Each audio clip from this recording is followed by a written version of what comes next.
Hey guys, welcome back to more HOA Reddit stories. Imagine opening your front door to two guys with fake badges and uniforms dressed like cops telling you that if you don't hand over your ID, your own HOA can have you arrested. Well, I never signed up for this HOA and yet they started fining me, stalking me and even towing my car. How do you fight an HOA you never agreed to join?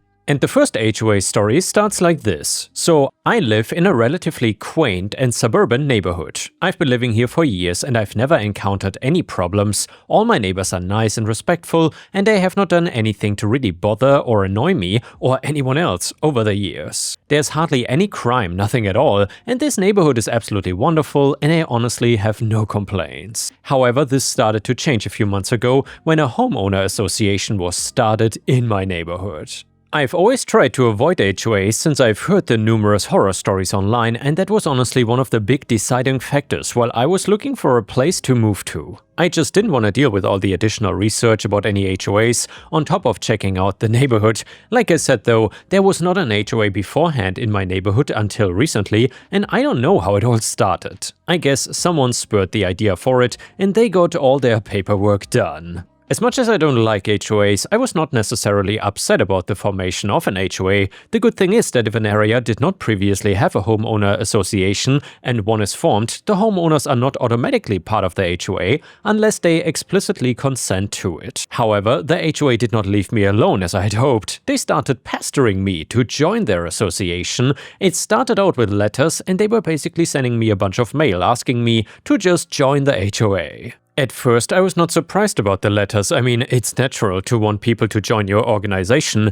However, I sent a letter to the return address saying that I was not interested, but I was thankful for the offer just to be nice. I thought it would curb them from sending me any more mail, but they still continued sending me letters. Of course, I was annoyed, but I just ignored them. After all, there was nothing I could do about it and I didn't want to make a big deal about it or anything like that. It escalated a little bit. About a month later, I was about to make dinner when I heard excessive ringing from my doorbell. I looked through the peephole to see who it was and I saw two men dressed in all black. They looked pretty stern, so I was honestly a little freaked out because of what they were wearing. I also thought that they were police officers. Thinking that, I opened the door and greeted them, asking if there was something I could help them with, and they said they were here on behalf of the HOA and that they were there to warn me about missing any more general meetings without being excused. I was very confused and tried to explain that I was not part of the HOA, and they looked at me very sternly, crossing their arms and such. They told me that lying would not get me out and that they knew I was part of the HOA. I'm very petty, so I started asking for any evidence or proof they had that showed that I was a member of the HOA. They got flustered and told me not to talk back to officers and to show respect. It was at that point that I asked them if they even had any real power. Again, petty I know, they became extremely offended and tried to brandish their badges at me. Even though I could not get a clear look at these badges, it was obvious that it was just a laminated piece of paper with their name and photo on it. There was also the HOA logo in the background, and let me just say, it looked so badly photoshopped together. You don't have to be a graphic designer to know that design was atrocious, but I digress. They were just being very annoying with me. We went back and forth for a while, them insisting that I was part of the HOA, and me trying to argue that I wasn't. Eventually, though, they asked me to provide my ID to prove once and for all that I was not part of the HOA. I was shocked by this. I said they had absolutely no jurisdiction whatsoever to ask me for my ID since they were not government officials. And by the way guys, if these fake HOA cops showed up at your door, would you have showed them your ID? Let me know in the comments, and while you're at it, please don't forget to like the video since that would help me tremendously in the algorithm. When I said that, they got even more angry and said that clearly I was lying about not being part of the HOA because if I was telling the truth, I would not be scared to give it to them. I said that was ridiculous and they were being absolutely crazy. They said that I was obligated to show them my ID or else I would be arrested. I stood my ground and told them once more that I would not give up my ID and threatened to call the police if they didn't leave. That was what did it for them, and they finally left after that, but it didn't stop there.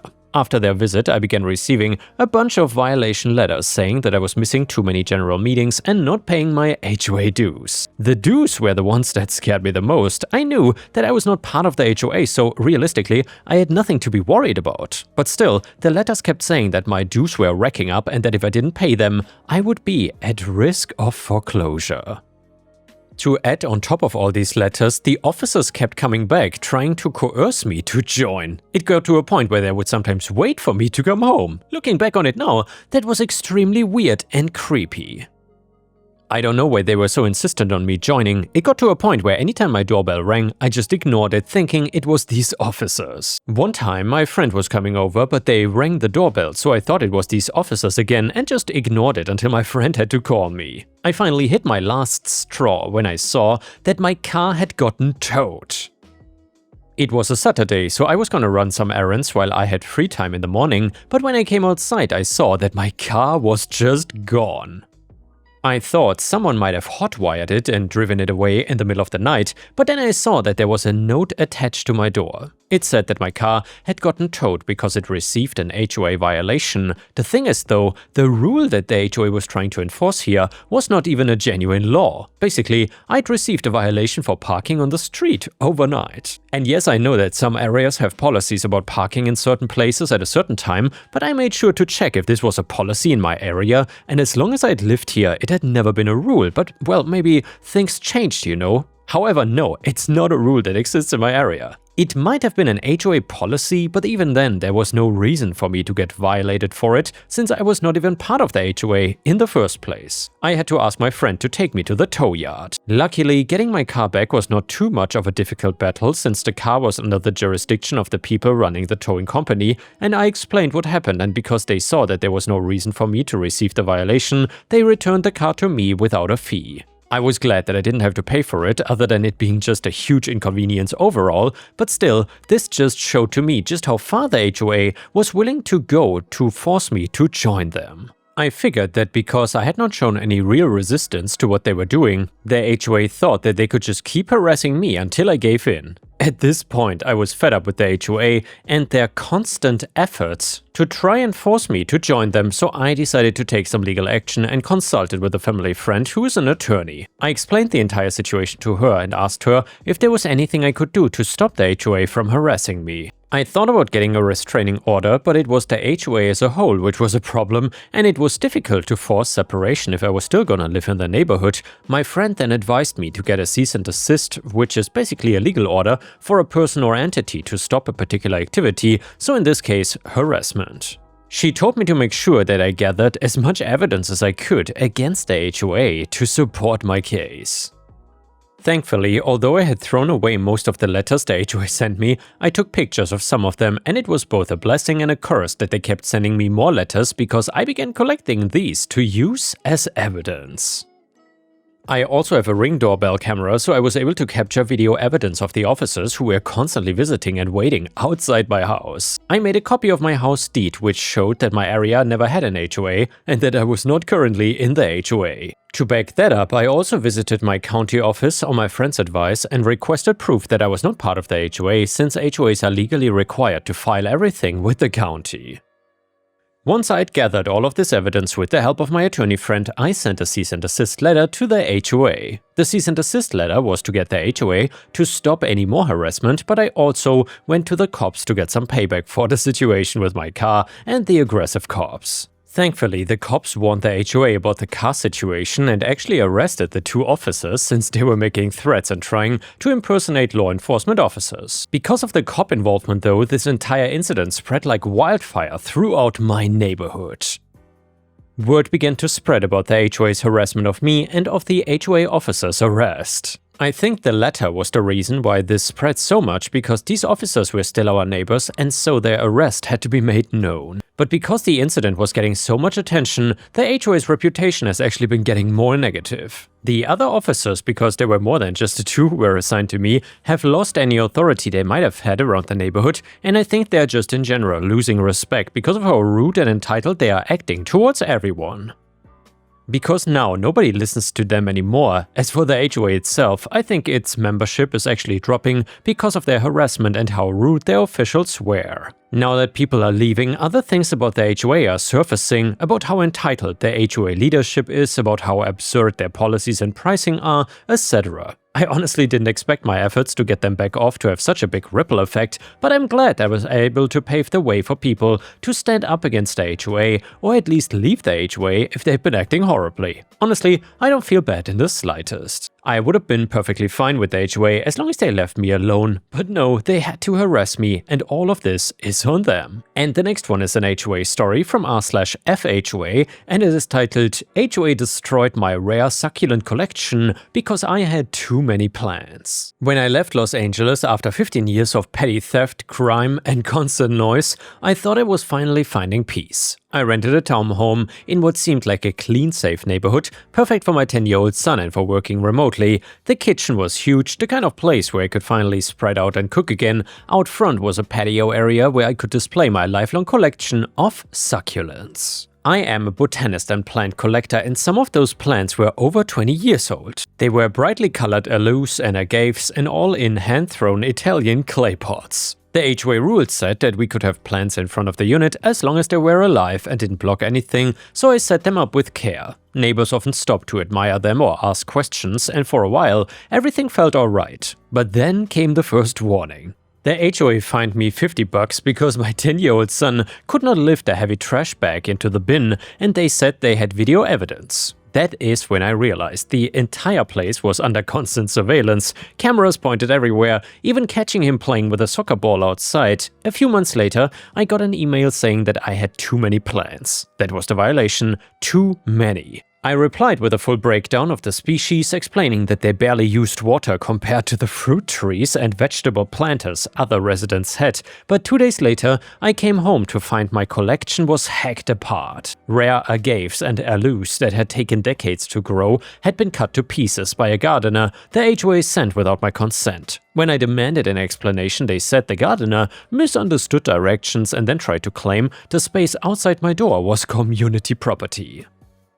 It wasn't, it was the frontage of my rented unit with no easement or sidewalk, and I told them that if they ever touched my plants again, I would take them to court and send them an estimate for the damages. They went silent. Months later, when wildfire ash covered everything, I heard a familiar sound outside. The same gardener was back blowing ash into the air with a leaf blower despite a citywide ban. I ran outside, told him to stop, or I would call the police. He turned it off right away and said he thought it was stupid too, but was told to do it. That was the last straw. I moved out. Now, I live in a duplex where my landlord actually appreciates my collection and the water is not so full of chlorine that it hurts the plants. What I learned is simple: HOAs are a waste of time and they exist to control, not to build a community. I will never live under one again. And the next one is titled Responsible Pro-Revenge. So this lovely story is once again due to my mother's side of the family and took place when my mom was around 13 years old and still in the sea of cornfields, that is rural Iowa. So my mom is one of the girls that bloomed early and was always a bit boy crazy. It came with the normal amount of looks from other kids, but she's always been pretty blunt about it being pretty inoffensive to her sensibilities, though there was a teacher that gave her crap for it, but it'll be a different post. However, there was this one boy that she turned away. We can call him Tim since it has some of the similar letters. He was absolutely furious about this turn of events and turned to bullying my mom, calling her names and going so far as to physically push her around. After about a year of this treatment and various conversations with the teacher, it came to a climax when he followed her to the bathroom, pinned her to the wall, and kissed her. Tim's parents were involved and they were horrified and immediately took him out of school, and Mom told me that he was sent off to a super uptight Catholic school that was not far away. He did reach out to my mom in adulthood to apologize, and it turned out there were some really bad home situations going on, aka a creepy uncle, and he's doing much better now. My mom sent him a fruit basket as a peace offering when he got married. However, the revenge is not really about the kid. No. The principal decided to be a dumbass to my grandma in regards of the situation. So once it was clear that Tim's parents were pulling him out of school, the principal turned to my grandma and laughed. "It was all a joke, you should really appreciate his sense of humor." Tim's parents went wide-eyed and got out of there ASAP, as my grandma began to chew him out for how my mom getting bullied, isolated and assaulted was not part of anyone's sense of humor. And this is when the pro-revenge started. My mom is the youngest of 5 and 3 of her elder siblings were in the grades above her and in the same building. Systematically, each sibling made issues for the school. The eldest, that was still in school anyway, who was one of the lead singers in the choir and seen as a very trusted and perfect student, was well trusted by the teachers. Answer keys were lost, altered, and no one was the wiser. Teachers were under fire and unwilling to admit that they had a student helping them in their classes. The second eldest, who was a seamstress and a much more outwardly stubborn individual, made it her duty to raise a big stink about anything that seemed even the littlest bit out of line. She grew to be an activist, if that helps paint a picture. She complained that the food was horrible quality, that the playground was not safe, and that certain teachers were playing favorites. And then there was my uncle. My uncle is the rebel of the family. He's probably more stereotyped as the stoner troublemaker type. He started vandalizing certain parts of the school. After a string of little pranks, he got caught putting a sticker on a fire alarm that said "pull and run." The principal, growing increasingly upset about the trouble that was rising in his domain, jumped on the situation and called a meeting between my uncle and my grandparents. My grandma strutted in like the boss bitch she was and listened to the principal foam at the mouth about all the pranks and other issues that my aunts and him caused. Grandma smirked and shot off a single statement that quieted any sort of argument for the rest of my mom's elementary career. It was just a joke. You should love his sense of humor. He retired at the end of the year. And now let's move on to the next story. It starts like this. So I wanna just start by explaining how there is an HOA in the same place as my factory, because with all the times I've told this story, I keep getting asked that. So basically half of the area that was all residential became commercial, but the boundaries of this HOA did not actually change. Meaning that despite not being a home or having the ability to join the HOA, we are still technically in that boundary. Nobody cares to change or pay attention to it because it didn't really become relevant until a new HOA president started and we found out she was the biggest Karen in the world. Well, maybe not the world, but the worst I've ever met at least. So when I first met her, I did not even know who I was meeting with since I was just in my office. Then this lady just bursts right in with big hair, fake nails and a frickin' tiny ass dog in her bag yapping away. Followed by an employee who was apologizing and telling me that they told her to leave but she wouldn't listen and keep going. Me, it's alright, I'll take it from here. Can I help you, ma'am? HOA president. Ma'am? Well, that's a little rude and presumptuous, isn't it? Me, okay, what can I help you with today, miss? HOA president. I'm in charge of the HOA now and found out that your factory here is part of it. Me, well, not really part of it. There's no home, so no homeowner. You don't really need to worry about it. HOA president, excuse you, I wasn't asking you to tell me about my job. What I want to know is why you are trying to take perfectly good HOA land for yourself. She throws down a map onto my desk and circles an area within my factory that is, as of right then, empty land. My plan was to build additional employee parking once I got the money sorted. It was all on my own property though, so I didn't understand what her problem was. I tell her that I own it and she says that if I'm not using the land, that makes it property of the HOA. She clearly has zero idea what she's talking about or even doing. Yes, if there's land in the area that nobody owns, the HOA can move in on it, but people are allowed to own land and not put anything there. That would be like her trying to take everybody's yard space away. I ask her to leave several times and she just gets more angry and demands that I give her a key to the factory main gate so she can have better access to that area. There was nothing blocking it, she just felt like going all the way around was too inconvenient. I had to call security in order to get rid of her and then spent a good 10 minutes processing what the hell just happened. Weirdest meeting I've ever had as a business owner. I was lucky to not actually live in this neighborhood and be spared partially from Karen. She was in no way done starting trouble for me though. She was serious about thinking the land should belong to her and then made plans to get it. Keep in mind, this meant several times trespassing onto my property without being in any type of safety equipment, which is required even for visitors. In a single night, she managed to build a fence blocking off that area she deemed to be her property. This Karen clearly lacked a brain because she was also now blocking one of our emergency side exits. The fence literally was inches from the door and stopped it from opening. Some might think it was on purpose, but I really believe the dog is smarter than she is. I cannot legally or morally not have my emergency fire exits usable. I called up the lawyer I have used a few times before and told him that Karen went crazy and built a fence blocking off some of my property and an exit. I was tempted to destroy the fence, but my lawyer told me not to give Karen or her lawyers anything to use. It could cause the case to drag out longer if she wanted to try and claim that I destroyed her property. Even if it was on my property, she still owned it, I guess. I know nothing though, don't take legal advice from me. Anyway, we hoped that it would be easy, and instead of an actual case, a judge would look at it and say that the fence had to be removed. However, Karen refused to make anything easy, because along with no brain, she did not have the ability to claim that she was wrong. She wanted to find out who actually owned the property, and that she had a right to put up a fence there. If I was dealing with even a semi-smart Karen, she would have made fake papers saying that the part of the land was not mine or that I was encroaching. Essentially something that would drag things out and force me to shut down my factory for who knows how long due to safety reasons. She gave the court the same speech of how unused land became HOA land automatically that she could then use for the community. And with the fence, she was gonna start a garden to make things smell nice next to a factory, which, according to her,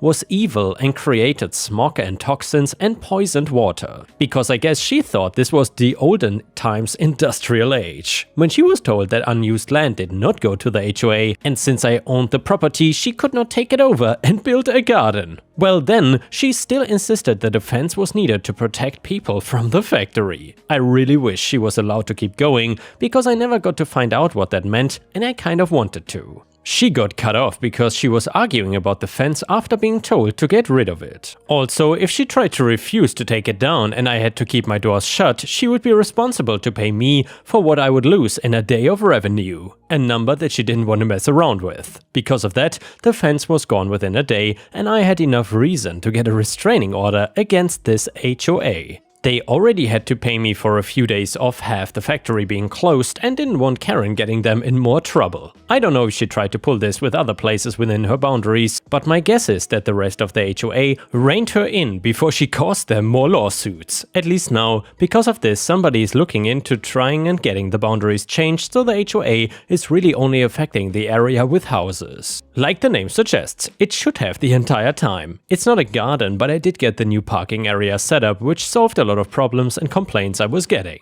I also invested in some doors that need keycard access, so a Karen cannot just let herself in and bust into my office anymore. And the next one is a petty revenge story that borders on absolutely pro or even nuclear revenge in my opinion. It is titled, "Want My Girlfriend Threaten Me? Take My Whole Crappy Life." So I had a girlfriend, we were bad for each other, and unsurprisingly she was cheating on me. I found out in a rather dramatic way and had a full-on mental breakdown. The dude who she was cheating with had been fed a bunch of lies to keep him from talking to me, and he started threatening me with violence. Long story short, we broke up. She moved out of our place and into his place, and I started therapy. A few months go by, and I realized in therapy that I was not just busted up about my ex-girlfriend, but also my whole life. I decided to find a new job, a new place to live, just everything new. Got the ball rolling, and the day I got my new job offer, I saw an email come into our jobs at inbox at the company I was working for. I recognized the name as the guy who was threatening me